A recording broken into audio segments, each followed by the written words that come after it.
Welcome back. Well, the crisis at the border drawing attention from the highest levels of government. My next guest just returned from the Texas border to see the crisis firsthand.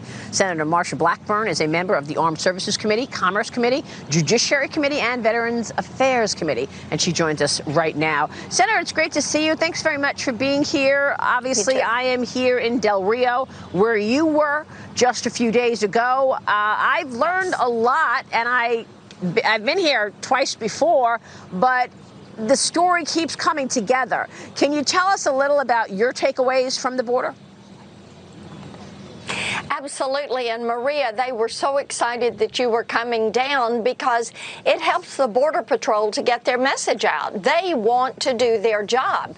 And of course, the Biden administration is canceling contracts. They're taking away resources that the border agents need to do their job. And what you're seeing there is an influx. And I appreciate that you talk to some of the ranchers and the property owners, because these good people are having to pay for damage to their crops, to their fences, to their property, because you have the gotaways and those that are crossing, the criminal element that are crossing the border. And Maria, as you're finding out, the criminal element has seen an uptick in activity at the border because they know the Biden administration is not going to take them to court. They're not going to be tough on them. Yeah. Yep, it's so extraordinary. And so they're speaking emboldened. with the ranchers yesterday was unbelievable because, I mean, one rancher cried. I mean, another rancher told me she doesn't go anywhere without her gun on her, her pistol on her.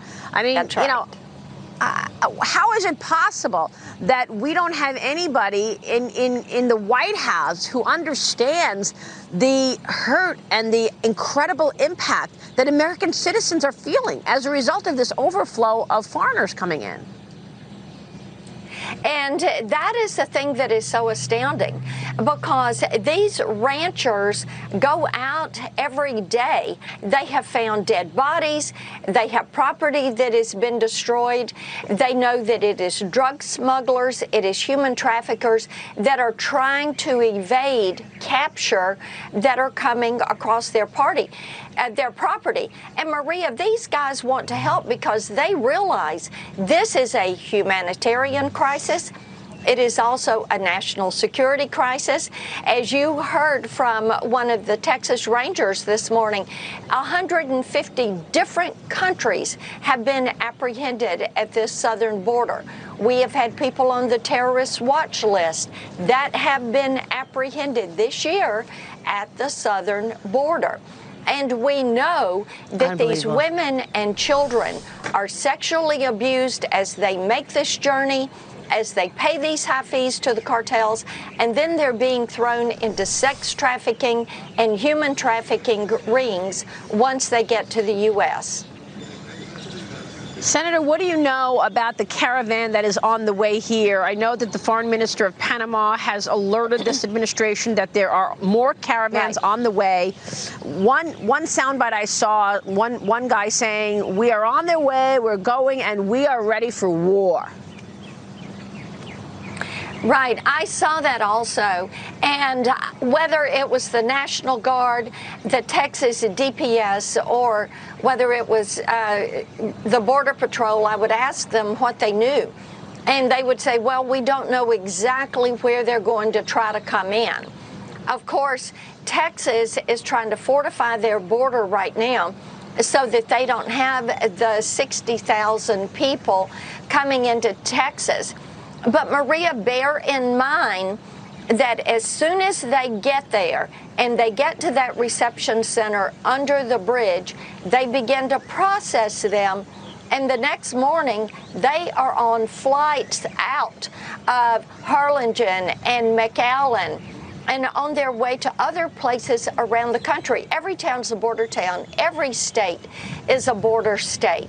And when you talk to the TSA agents there at McAllen, they have had to set up a special screening process for these individuals to put them on these flights and move them on because they don't have IDs. They don't have the paperwork. They can't show you an ID. So they have to go through a special screening process to get on. And, you know, this is how broken this system is. There are solutions. The Border Patrol will tell you there are ways to fix this. Build a wall.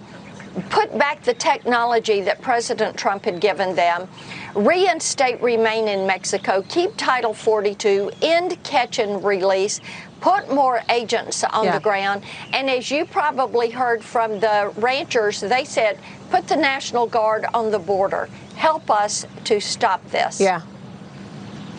So let me switch gears, ask you about the conversations taking place in Washington. I mean, it's extraordinary to me that you're there talking about an infrastructure package with not a dime toward the border. No extra money in Homeland Security, no increase in defense spending, even as our adversaries are rising.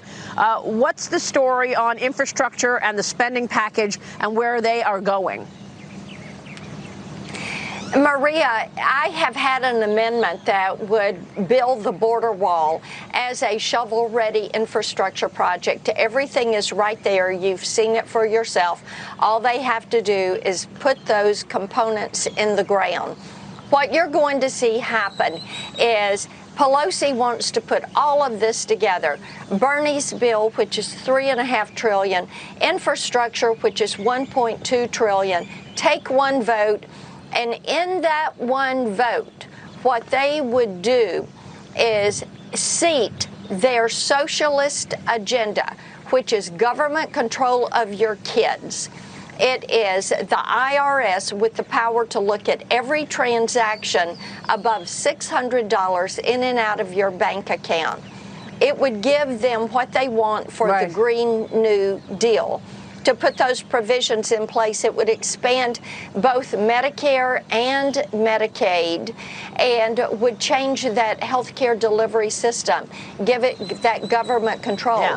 This is their goal. This is what they're trying to do, turn us into a socialist nation. Well, do you think that these were Obama's ideas, but Obama didn't want to get a 30% approval rating, so he just put you know, Joe Biden in there, and it's like, you know, it's on Joe, it's on Joe, it's on Joe, and then when they're ready, they'll just take Joe out? I mean, is that the plan? You know, we continue to hear that Obama's team, both Obama, Valerie Jarrett, and then, of course, Ron Klain, Susan Rice, Jake Sullivan, that they are calling all the shots in the White House and that Biden is not making those decisions. So, yeah, I think that that's pretty much where they are. All right. Senator, thanks very much for your leadership and all that you're doing. We're happy to see you this morning.